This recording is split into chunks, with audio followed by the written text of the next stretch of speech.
मानवा YouTube channel रे आपे सानाम को सगुन अतन दाराम आपे चेक लेका मेना पेया आसोग कनाኝ मौज और नपाय गे मेना पेया तेहना नवा दिन रे आपे सानाम को चोट चांदो बंगा नाय और नपाय दो पे और साथे इन हो सिरजन बाबा दया दुलर ते मौज और नपाय गे मिनाया ओनाते तेहिं आरो लाइव वीडियो रे हे कान तबना और तेहिं दो नवा लाइव वीडियो रे आदिवासी को बखरा तेगे बन गलमारा और आदिवासी दो झारखंड रे तीना जनजाति मेना को नवा बखरा तेबन गलमारा अडी हर बन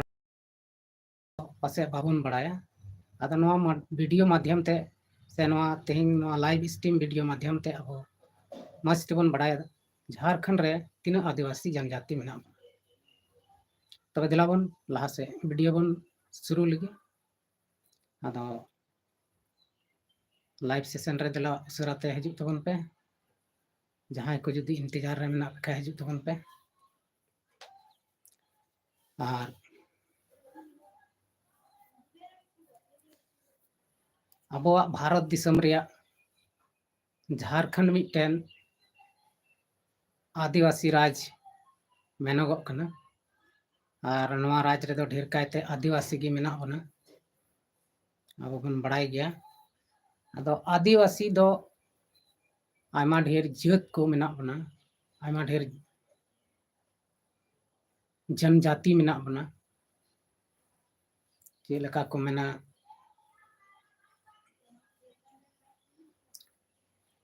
आयमा लेकान जात मेना बना नवा रे आदिवासी भितरी रे जैसे बन होइना संथाल हो मुंडा उराव पावरिया खड़िया आयमा लेकान जात मेना बना ओना को जात जतो जात मिलौते अब दो मिटन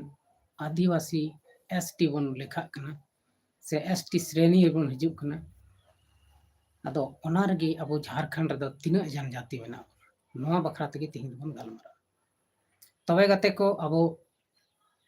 झारखंड रे दो 32 टी जनजाति मेना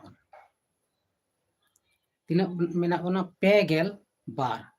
माने 32 टी जनजाति टोटल मेना बना अब दो जैसे जतो दो नवा वीडियो रे दो बइन लय तबन हा खाली नमूना लेका उदाहरण लेका लैदा संथाल मुंडा उराव खड़िया पावरिया कोल अड्डी अगान माने नुको को मिलौते अब दो ची को मेना 32 टी बन हुयुआ और नुको सनाम जनजाति मिलौ कते अब दो 32 टी आदिवासी जात बन हुयुक कना यानी एसटी बन हुयुक कना शेड्यूल ट्रस्ट बन हुयुक कना अब दो और एसटी अंतर्गत हजूक कानते हजूक कना बन ओना इयते अब दो केंद्र सरकार से झारखंड सरकार अब दो गवर्नमेंट खोय आरक्षण मेना तबना नौकरी चाकरी हर जगह आरक्षण मेना तबना कुछ छूट बन नामदा और नंकाते अब दो मज बन हुयुगो फायदा बन उठावदा आदो नुको 32 टी जनजाति रहो बार भाग रे हटिंग मेना बना थोड़ा दो को हुयुक कना प्रमुख श्रेणी रे को हजूक कना और कुछ दो को हजूक कना आदिम जाति आदिम जनजाति रे तबे 24 गोटान दो को हुयुक कना प्रमुख श्रेणी रे आदिवासी रिया प्रमुख श्रेणी जनजाति रे और 8 टी दो को हुयुक कना उनको दो आदिम जनजाति रे को हजूक आदो भेगार भेगार कते से जतो दो तिहिं बइन लय तबना नवा लाइव वीडियो रे दो आरहों जुदी अब बन मेन खान तायम दाराम ना वीडियो हजूआ ओना रे पुरट कतिं लय तबना तिहिं दो नुकुआ नवा गे थोड़ा बन बडाय जगह विस्तार ते आदो बुझाव का बन झारखंड दो आदिवासी राज कना ओना तगे को मेना अबुआ दिसम अबुआ राज दो और झारखंड रे नितो मुख्यमंत्री हो आदिवासी संताल कनाय हेमंत सोरेन जहां दो जेल चलावना जेल को उडुक कते आर बनावन तबना और नितो उनिया भागी हुदिस लेकाते कमी ना शुरुए कना जहां दो पेंशन 21 बछर खन ले कते 21 बछर खन शुरू कना 50 बछर भितरी रेन गोगो हड़ को से कुड़ी गिद्रा को लगी पेंशन योजना चालू का ओना दो नितो शुरू कना फॉर्म को पेरे कना को पारेस टुडू हाय जोहार गे पारेस बाबू आयमा आयमा जोहार सरहाव कमेंट केदाम विशेष कते तेहिं दो आदिवासी को लगी इन गलमरा कान तबना जहां तीना इनी अंदर रे अब झारखंड रे तीना आदिवासी मेना को से चिलका आदिवासी बन तायन कना ओना बखरा गे गलमरा हुयुक कना किधर का हो इन दो हुयुक कना झारखंड रेन नते गिरिडीह जिला पारेस आम दो कारण ओका को मेंदा कटी एम लई तलंगा आदो आदिवासी को 32 जनजाति रे मेना बना मुर्मू सोनामिरु जोहार गी दादा हाँ जोहार गे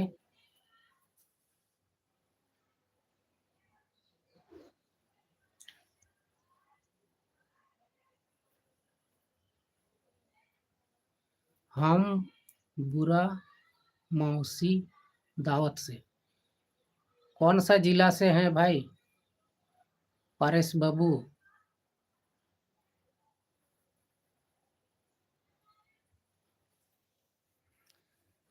बन बुझ दड़िया तमा पारेस बाबू चिचम ऑल के हम बुरा मौसी दावत से कौन सा स्टेट से हैं ओ मुर्शिदाबाद जिला है ठीक ठीक आयमा आयमा सरहाव आयमा सरहाव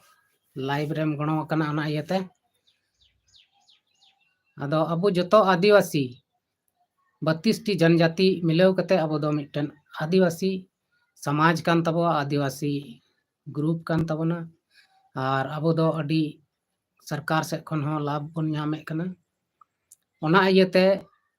अबो आदिवासी को दो मि जुमित की तहन हुयु तबना और वंका नितो केंद्र सरकार जहां हुदिस दा जहां मेन चुईदा अब आरक्षण हो चाबा दाड़ेया और अब आरक्षण चाबा लेन खा अब दो अडी आंड बन कमजोरआ ना दो सही कथा कना चेदा से अब आदिवासी को उना बाबुन ऑल पढ़ाव दाड़ेया कना पैसा टका बनु तबना और आरक्षण रे दो नितो पढ़ा रिया हो छूट मेना तबना आयमा नौकरी चाकरी रे छूट मेना तबना आदो विशेष कते अब आदिवासी दो बीर पकड़ रेन हड़ को मेताबना बीर को तहना सरीगे अबोरेन हपड़ाम को से अबोरेन लहान को दो बीर पकड़ रे उन रे दो गोटा के बीर तहनना बीर मा पुटर कते को ओड़ाए थेना शहर बाजार से दो बाको तहन कान थेना अब दो शांत जगार गे तहन बन कुसिया कान थेना नितो दो अब आदिवासी शहर बाजार रे बन तहन काना ऑल पढ़ाव ना बन लटू लटू पद रे मेना बना एनते हो नितो अब आदिवासी को तलारे अडिगान नाहाचार हुयुक कना अब दो के पूछे मुख्यमंत्री लेकिन हड़ जखन उल्टा सीधा को मेताव दिया जेल को इदी के दिया बिना जांच पड़ताल ते तबे अब पब्लिक दो चे ओना इयते हुसियार हुयुक तबना एकता रे तहन हुयुक तबना मी एटा को बन गणो गपड़ो जना मा नोआ गी विशेष कते ध्यान बन मा तेहें अबोरेन आदिवासी बया को एटा जनजाति को लाहा दो पूरा पूरी हिंदू धर्म को मानाए थे ना से हिंदू रीति रिवाज लेका को चला बनाक कान थेना मेनखान नितोग को हुदिस नाम दा जे आदिवासी रे ची फायदा मेना ओना दो एटा हिंदू इया रे दो हिंदू समाज रे दो बनु ओनाते अडी गान नितोग लड़ाई को शुरू कदा आदिवासी बिना लगी और अब जहां आदिवासी रे मेना बुन उनको दो आदिवासी समाज आदिवासी धर्म अब बन हिरखवाक कना मेनखान नोआ दो अडी दुख रिया कथा कना अडी गान हड़ अबुरेन मेना को जहां दो जाति धर्म अब बाकू मजा कना अडी गान हड़ दो एटा धर्म बन अपनारे कना आदो धर्म दो बन अपनार दाड़िया गया धर्म रिया दो कोई प्रतिबंध बनुआ मेनखान जात दो जात गे तहना परिस दो परिस गे तहना जात परिस नोआ को दो बाबन बदल दाड़िया और जबरदस्ती बन बदल खाय दो ओना दो अपनारा निजेर व्यापार कना आम एकलातेम बदला आमतेम जहां लेके आना दो कोई हाँ ची बाय मेन दाड़ेयमा से नितो अब आदिवासी को बहुत फायदा सरकार से खय बन नाम दा हजुक कान दिन रे जुदी अब भिना भिनी लेन खाय बन नोआ जाति धर्म नितुम तबन झगड़ा लेन खान तबे दो ची हाँ बाबन नाम अब सनाम आरक्षण चाबा तबना अब सनाम बन बराबरिया जे बांदो हिंदू बांदो मुस्लिम बांदो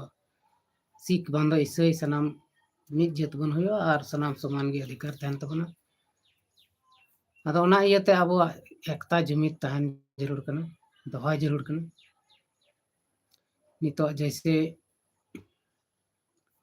अब बन बेगारे को ईसाई हड़ को अबुरेन ईसाई बया को बुझका में उनको हाँ अबुरेन कान गया को चेदा से उनको अको मजबूरी जहाना मेना तकवा ओना इयतिको उनते को चलाव कना जहां दो उनको शांति को नाम कदा ओना तगे उनको दो ओंडे को चलाव कना मेनखाय धर्म को बदल का जेत दो नितो आमा हड़ बन मेना नुको ईसाई हड़ दो एसटी रिया दर्जा से एसटी रिया जहां आरक्षण मेना ओना बांग को नाम जरूर कना चेदा से उनको दो सनामा अरिचली भेगार गिता को मेनखान उनकान कथा दो बांग कना उनको जहां आदिवासी अरिचली मेना जहां हड़ हपना अरिचली मेना उनका को मनाव तहना अदो मिटटेन कथा नोआ बाबन बड़ाय कदा पसे जतो हड़ दो ईसाई धर्म दो सेदाय जुग खन गे बार ग्रुप रे हटिंग कना और नोआ बार ग्रुप दो हुयो कना रोमन कैथोलिक और मिटटेन दो प्रोटेस्टेंट अदो जहां बया मिश्रा को प्रोटेस्टेंट रे मेना को ताबना उनको दो ढेर कायते माने जोड़ाव हो बापला एमान हो सनाम जात रे को जोड़ावा जहान जात गे ईसाई कान उनको रे को जोड़ावा मेनखान जहां रोमन कैथोलिक मेना नोआ दो हड़ ठे गे को जोड़ावा और उनको दो हड़ लेका गे अरिचली सनाम को दोहो अगु कदा एने सिरिंग रोड लंदा आचार व्यवहार सनाम हड़ लेका गे तहन कना मेनखान जहां प्रोटेस्टेंट उनको दो आयमा लेका को जोड़ाव दा ओनाते जो आचार व्यवहार और चाल चलन सनाम कुगी बदल हो होई कान तको पासे पासे दो ची सरीगी बदल हो होई काना अदो अबो बन नेल को ओना रहो अबो हड़ से आदिवासी जहां कना को संथाल जहां कना को उनको दो अबो आदिवासी संताला अरिचली रगे मेना को उनको दो आदिवासी दको होई दाड़िया गया मेनखान एटा जात खो जहां ओना को क्रिश्चियन कना उनको दो आदिवासी रिया हक अधिकार दो बाको नामा से उनको हो बाको खोजो विशेष कते उनको मा बाको खोजो कान एसटी रिया दर्जा दो उनको दो बाको खोजो उनको आदो एसटी रिया ची को माने जाति प्रमाण पत्र हो बांग बिना तको चेदा उनको एसटी की को बांग कना तो चिकाकते बना तको उनको दो एटा एटा जात खाय को ईसाई कना जहां जात खाय को है कना ईसाई कना उनको दो ओना जात रे को थेना केवल धर्म को बदल आदो उनको दो आरक्षण दो बाको खोजो और जहां आदिवासी को खय को ईसाई कान तबना उनको दो आरक्षण को खोजोग गया उनको दो आदिवासी कान गया को केवल धर्म को बदल का आदो नोहाय नोंकाते अबोआ 32 टी आदिवासी जनजाति मेना बन झारखंड रे और नुकु हों क्रिश्चियन कान तबन को थोड़ा दो और क्रिश्चियन हों बार ग्रुप रे को क्रिश्चियन कना मिटन रे दबा जहां दो आरसी रे जहां दो प्रोटेस्टेंट रे आदो नोंका लेका हेना इसे होड़ा बार ग्रुप सिदा जुग रे ओका लेका च उनको धर्म गुरु को गी को हटिंग कदा बार ग्रुप रे अबो को दो बांग उनको धर्म गुरु गे अकोयटा काटा बाको कुसिलना नाते को बेगारना जे लेका अबो घारों रे बारिया बोया पिया बोया बन ताहन कना मेनखान काठे च बाबन जुत लेन का बन बेगारों कना उना किस्सा गे उना लेका गे नको को बेगार आदो नोंका लेकाते अबोआ जहां क्रिश्चियन सोसाइटी में ना दो बार ग्रुप रे हेना और बनार ग्रुप रे अबोरेन हड़ मेना को हड़ दो हड़ गी को तहना और दिकु दो दिकु गी को तहना धर्म समाना जात परिस दो बांग तो नोंका लेकाते अबोआ जहां आदिवासी समाज कान ओना समाज दो निथरी अबोआ दो रिलामाला गया और लाहा से हो रिलामाला गे तहना जाति धर्म जाति दो बांग बदल धर्म दो बदल दाड़े आदो बोया को अबो बन बड़ाय गया नुआ 32 टी जनजाति रे झारखंड रे ढेर काय दो पसे संताल को गे मेना बोना और संथाल जनजाति गे नितो श्रेष्ठ रे मेना बना और बन नेल दा नितो ऑल पढ़ाव रे हां भागे गे मेना बना मेनखान अबो संताल को तला रे हां भिना भिनी मेना तपाम झगड़ा मेना इंडी मेना अबो हां आयमा लेकाना धर्म बन मनावदा मेनखा धर्म दो बन मनाव गया धर्म रिया दो कोई मतभेद दो बनुआ मेनखा मतभेद बन दोहयदा आदो धर्म इयते अबो बाबन तो मतभेद मा बाबन बिगड़ मा मि समान बन तहन मा और बखाय दो बेकार अबन नितो झारखंड सरकार जहां मिटन योजना लागू ये कन से लागू किदा फॉर्म को नितो नामो कना बड़ाय कना नितो फॉर्म नामो कना उनको 21 बछर खन जहां को पारम का गोगो हड़ से कुड़ी गिद्रा को बहु बेटी माई को स्वावलंबन योजना जहां को मेता कान बहु बेटी माई को स्वावलंबन योजना जहां दो 21 बछर खन 50 बछर भितरी रेन गोगो हड़ को पैसा को नामा 1000 कते माना और उनको दो नितो फॉर्म नामो कना आंगनबाड़ी केंद्र रेन जहां दो सेविका को ताहन कान प्रत्येक अतो रे मेना को उनको ठे मेना फॉर्म ओंडे को प्रे चुकवा ना उनको गे और उनारे डॉक्यूमेंट जे लगा कना उना डॉक्यूमेंट दो Aadhaar card bank passbook voter card ration card नवा को लगा कना आदो नवा को लेकते पे पे संपर्क तबन पे आंगनबाड़ी अपन अपन जायगा रे मेना तबना उनको आंगनबाड़ी सेविका ठेन और उनको गे उना फॉर्म को माबना और पेरे कते को जमाया तबे नवा रिया लाभ हो अब बन उठाव रिया बन कुरुमुटुया और नवा लाभ जखन सरकार एमक कना लाभ हताव जरूर कन बाम हताव खा द चीम चिकाया अदा नुंका गे सरकार अब रेंगे हड़ को ऊपर ते जदी मजे कमिया मजे व्यवहारा तबे दो अब उनी सरकार के बन बनाया नेक्स्ट चुनाव रहन और उनी जदी मस्ते बाय कमी खाय दो सनाम हड़ को बिगड़ गया सनाम हड़ को बदल गया सनाम हड़ एटा से को भोट गया। ᱟᱨ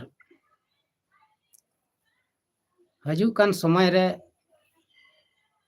ᱪᱮᱫ ᱦᱩᱭᱩᱜᱼᱟ ᱪᱮᱫ ᱵᱟᱝ ᱦᱩᱭᱩᱜᱼᱟ ᱱᱚᱣᱟ ᱫᱚ ᱠᱟᱦᱱᱟ ᱢᱩᱥᱠᱤल ᱜᱮᱭᱟ। ᱚᱱᱟ ᱤᱭᱟᱹᱛᱮ ᱟᱵᱚ ᱥᱟᱱᱟᱢ ᱠᱚ ᱨᱤᱠᱤᱲ ᱢᱚᱱᱮ ᱠᱟᱛᱮ ᱟᱯᱱᱟᱨ ᱟᱯᱱᱟर क्षेत्र रे जहाँ तिनाग गे अबो आदिवासी को मेना को उनको साथे जोगाजोग कते अबो मी मत बन तहन रिया बन कुरुमुटुया चाहे जो उनी दो जहाँटा धर्म गे मनावे कान धर्म दो अबुआ तलारे बाबुन हेचुआ और बाबुन बोलो अचुआ चेदा से धर्म बोलो लेन खाय धर्म तिगी अबु दोय गड़बड़ा बना उनीगी भिना भिनी बना धर्म अपनार जायगा रे मेना अपनार जायगा रे बन कमिया धर्म अबन जतो जात लगी बन देवा सेवाया नोआ दो भागिया कना और अबु जदि बन मेना हनिया धर्म हिरखा गया नया धर्म बड़ी गया नया धर्म दोगला गया नोंका जदि बन हुदिसा से नोंका जदि बन मेन खाय नोआ दो बेस तो बांग हुई और अबु दो धर्म हर दो बाबन होय दाड़िया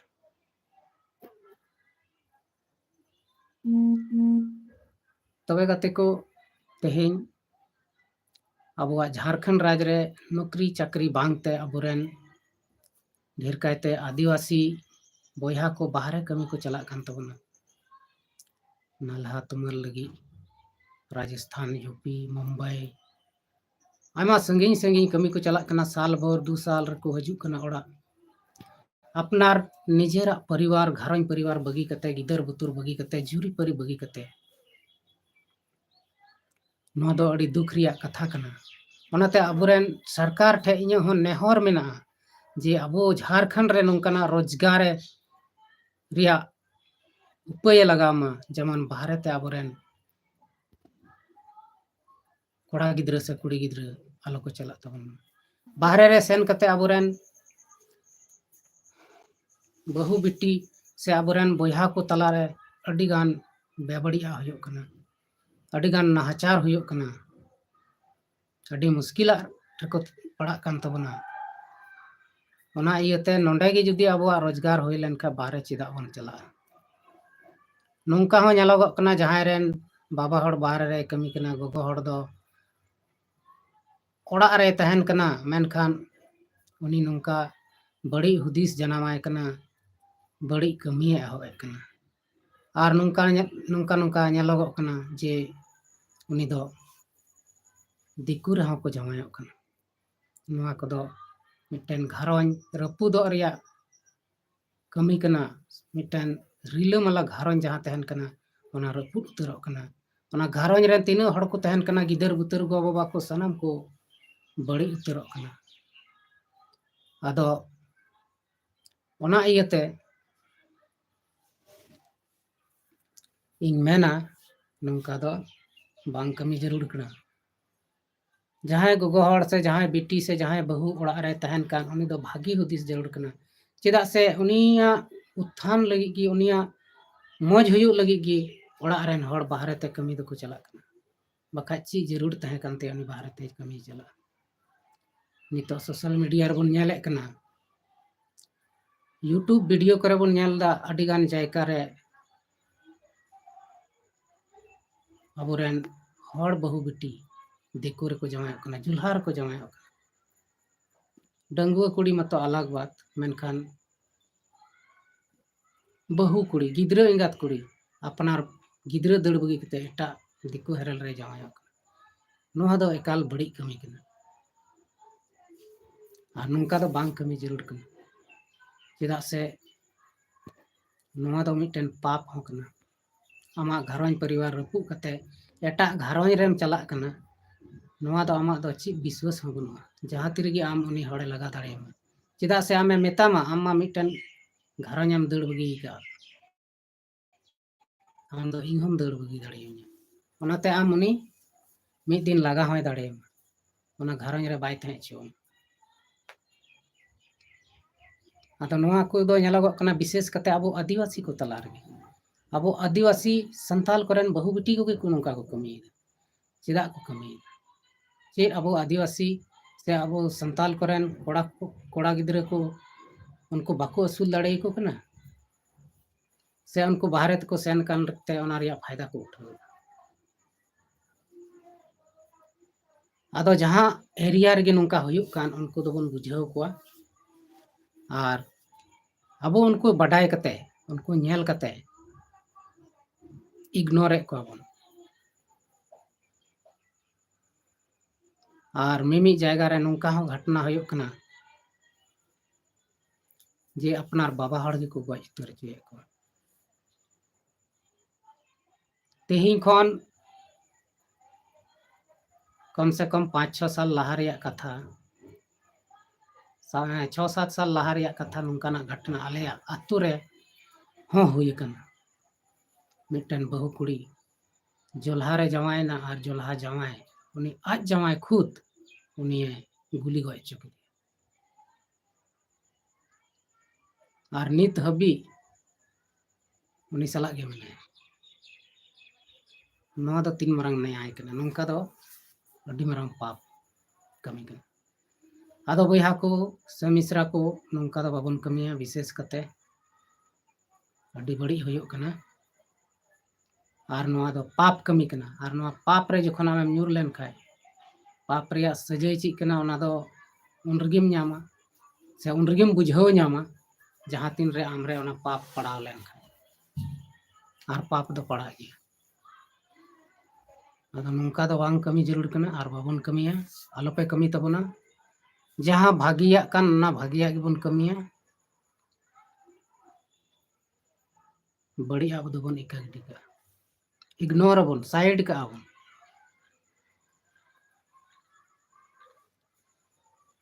चलो बन तेहिया नवा वीडियो रे अब बन बड़ाय नाम किदा अब झारखंड रे 32 जनजाति मेना बना माने आदिवासी भितरी रे 32 जनजाति मेना बना 32 टी रे 24 टी जनजाति दो प्रमुख श्रेणी रे बन हजुक कना और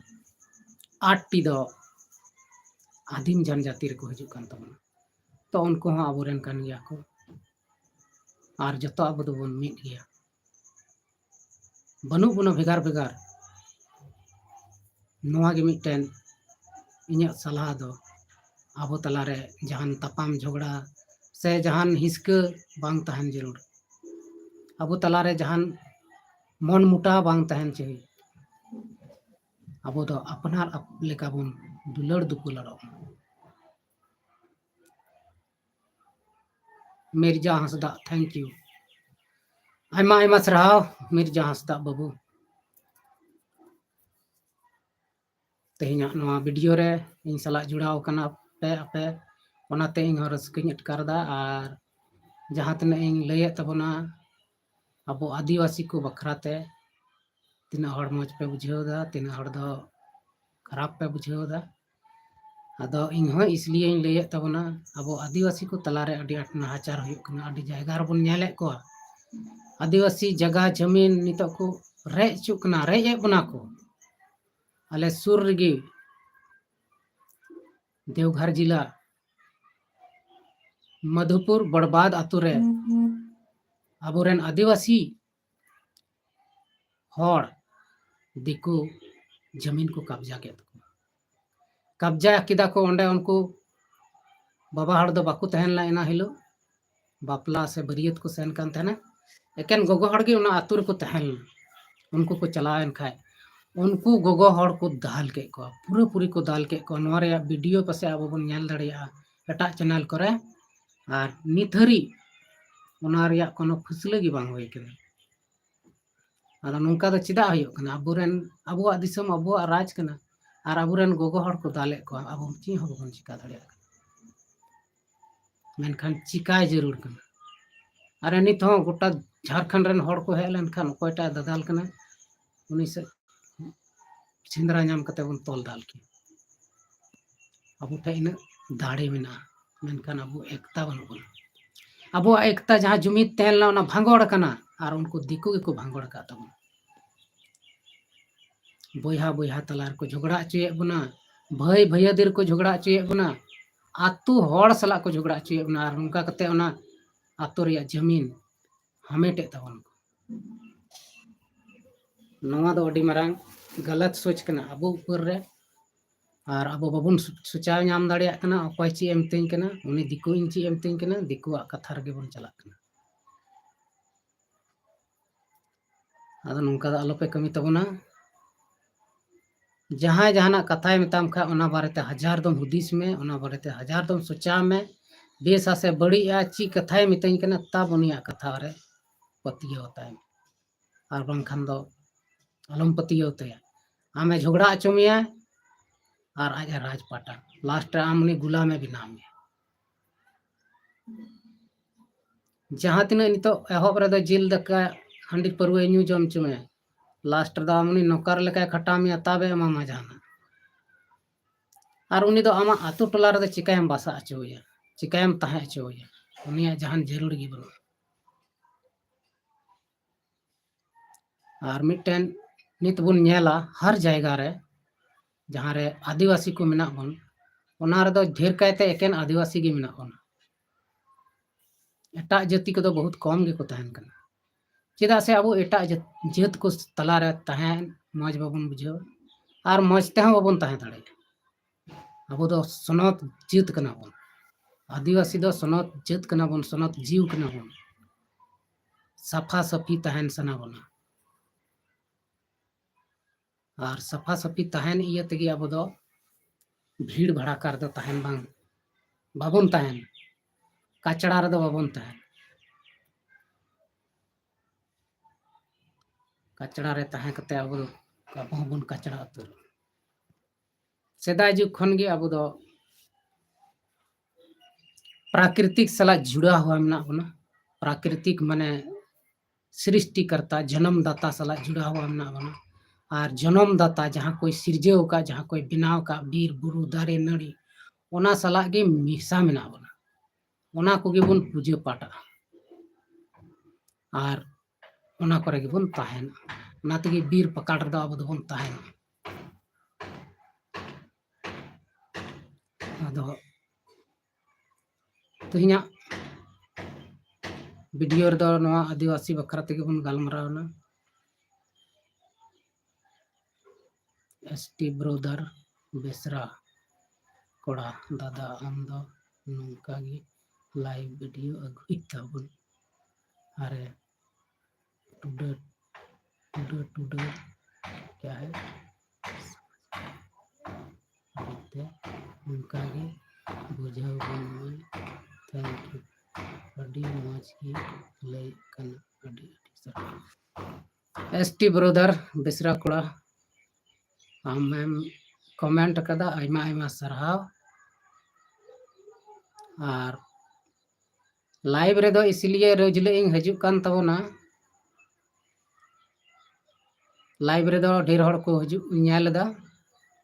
और लाइव रे हेज कते फेस टू फेस गालमराव हुयुक कना और इᱧ कुरुमुटु मेना जे अब आदिवासी को बाबन तापाम झगड़ा मा मे जहाना बखरा तक धर्म करम एमान ते बखराते अडिगान झगड़ा हुयुक कना नोआ को बखराते आलो बन झगड़ा मा भागे भागे दिस हुदिस बन जनाम अचुय मा अब अंतर जीवी रे और अब तलारे दुलड़ दुपलड़ तहन जेमन लहा दिन अब तलारे मौज तहन खान अब बाको बेगार दाड़ेबन और अब जहाँ हक अधिकार ओना बाको रे दाड़ेबन और बखान दो अब बेकार उतरबन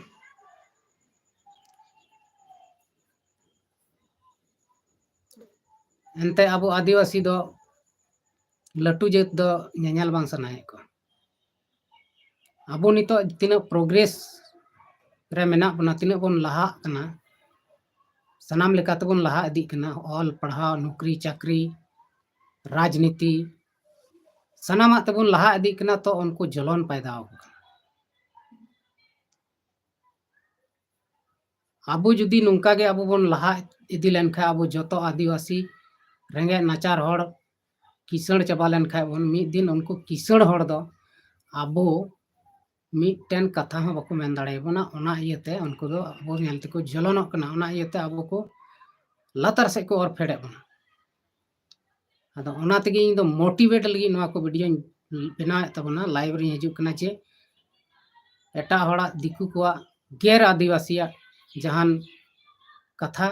विशेष बाबन आंजमा उनको कथा जहाँटा को लैया ओना बखराते अब हजार दम बन हुदिस मा जे नुई में बेस कथाय मेनदा से बड़ी कथाय मेनदा तब गे उनको कथा रबन चला और बंखान दो फुट डालो राज करो उनकाना नीति को अपनावदा और अब आदिवासी दो ओकारे मेता बना को एटागा और कमी इचो बना को एटागा अबोरेन आदिवासी बोया कोगे जखन राम जन्मभूमि से राम मंदिर बनावना ओंडे उद्घाटन से ची हुयु कान तेना उन रे तिना भुलेव कते को इदी के को अबोरेन हड़ को आदिवासी बोया मिश्रा को और ओंडे भितरी रे मंदिर दो बाको बोलो चुआ को बाहरे रे पूरा को एने सिरिंग चुके को खजड़ी को एमा को बास होयना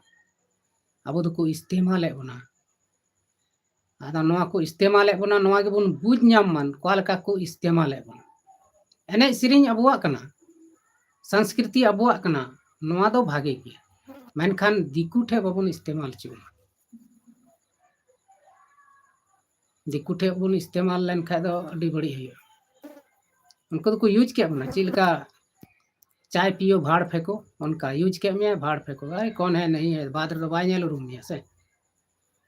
बाद रे जाना मेताय आमा कथा के बाय जाम तुम ओंडे नेल किदाबन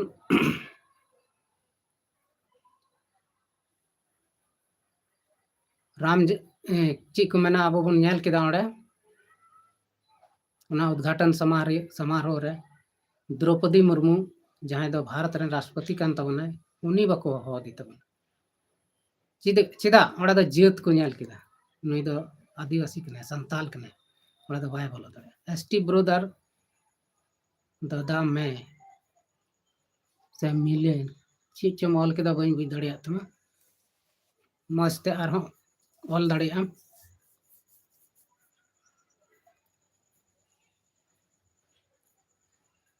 अदो नहाय नोंका हुयुक कना अब को तला रे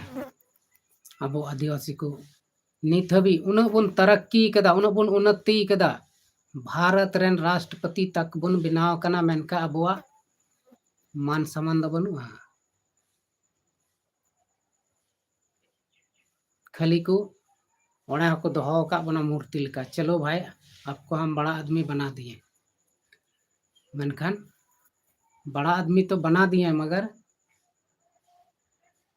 उनको काठपुतली लिका को एने अदो हिम्मत बन जहां को जहां जायगा रे मेना बना हिम्मत बन और हिम्मत बढ़ाव लगी दो जतो हड़ सला गणो होयोआ गणो गोपड़ तबन तहन मिटागी बन गणोया अपनार आसपास रेन बन गणो को अब जहां रे आदिवासी को मेना को बाबन नेल टा को जहां दुख तकलीफ रे मेनाया गणोया बन और बन गणो आचुआ और अबोरेन आदिवासी बोया मिश्रा को ची लेकाते लहा से बन रकाब दड़िया हजुक कान दिन रे कुरुमुटु मेना इन सन खन से आलेया यूनिटी से आलेया ग्रुप से खन जे ढेर से ढेर हर रोजगार को नाम उनकाना पंथा ले बनाव कना मिटन ग्रुप ले बनाव कदा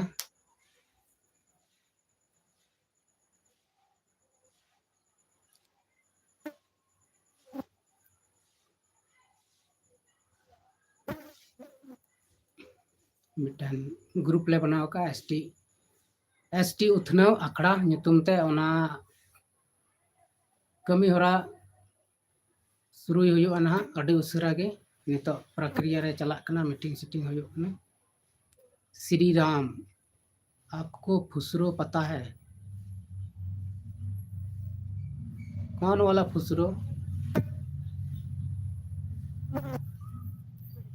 फुसरो से क्या काम है बताइए जहान कमी में से चे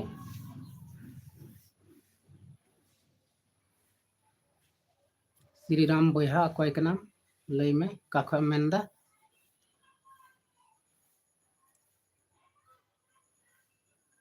आदा नुंका लकाते अबो आदिवासी को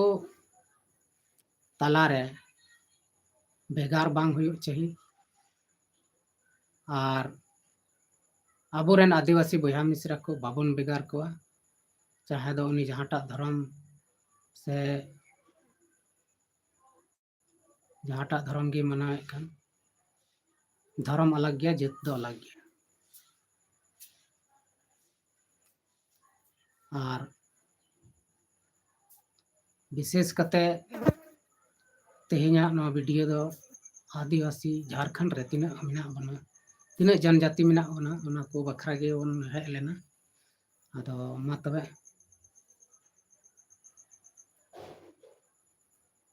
मेरा friend work in Phusro Coal India. अच्छा, आपका दोस्त काम करता है फुसरो कोल इंडिया में ना।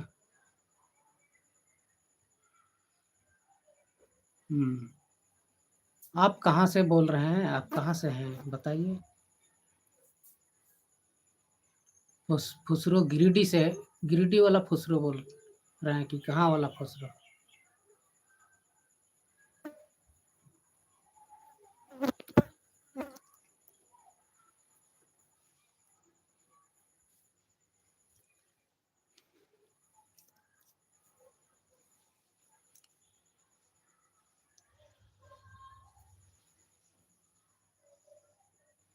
हाँ, मैं तो झारखंड में गिरिडीह से बोल रहा हूँ। और ये जो फुसरो कोल इंडिया जो है ना, ये थोड़ा गिरिडीह से दूर है, उधर कोडरमा तरफ है।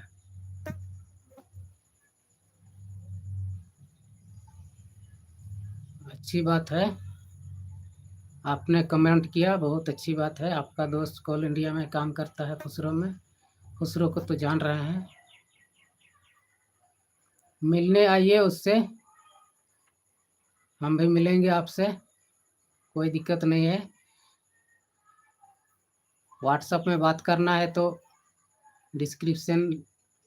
में व्हाट्सएप नंबर दिया गया है। तबे जहां को आले को सला जोगाजोग रिया जरूर मेना खाय पे जोगाजोग दड़ेया। डिस्क्रिप्शन रे व्हाट्सएप नंबर मेना से आले यूट्यूब चैनल को जहां मेना मनवा जुडेसी डांसर या कोल और 5-6टी चैनल मेना